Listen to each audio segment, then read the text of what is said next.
ನಮಸ್ಕಾರ, ನೀವು ನೋಡ್ತಾ ಇದ್ದೀರಾ ನ್ಯೂಸ್ ಫಸ್ಟ್ ಲೈವ್. ನಾನು ಸಬಾ ಹಕೀಂ. ಪ್ರಮುಖ ಸುದ್ದಿಗಳನ್ನು ನೋಡೋಣ. ಮೊದಲಿಗೆ ಹೆಡ್ಲೈನ್ಸ್.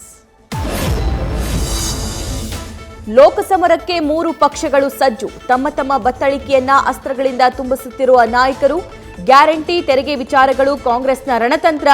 ಸರ್ಕಾರದ ಬೊಕ್ಕಸ ಖಾಲಿ. ರಾಮ ಮಂದಿರ, ಬರ ನಿರ್ವಹಣೆ ವಿಫಲ. ವಿಪಕ್ಷಗಳ ಪ್ರತ್ಯಾಸ್ತ್ರ.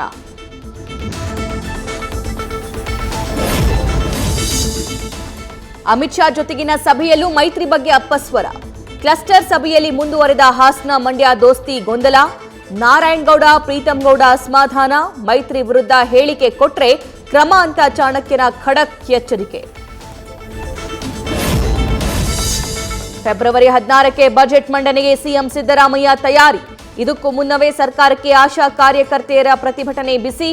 ವಿವಿಧ ಬೇಡಿಕೆ ಈಡೇರಿಸುವುದಕ್ಕೆ ಆಗ್ರಹಿಸಿ ಅಹೋರಾತ್ರಿ ಧರಣಿ.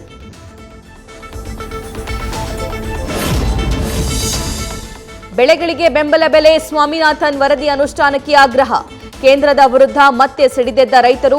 ರಾಷ್ಟ್ರ ರಾಜಧಾನಿಗೆ ಪ್ರವೇಶಿಸುವವರನ್ನ ತಡೆಯಲು ದೆಹಲಿ ಗಡಿಯಲ್ಲೇ ಪೊಲೀಸ್ ಸರ್ಪಗಾವಲು.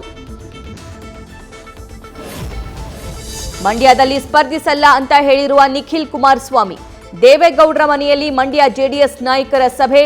ನಿಖಿಲ್ ನಿಲ್ಲಲಿ, ಇಲ್ಲವೇ ಕುಮಾರಸ್ವಾಮಿ ಅವರೇ ಸ್ಪರ್ಧೆ ಮಾಡಲಿ ಅಂತ ಸೂಚನೆ ನೀಡಿ ಅಂತ ಒತ್ತಾಯ.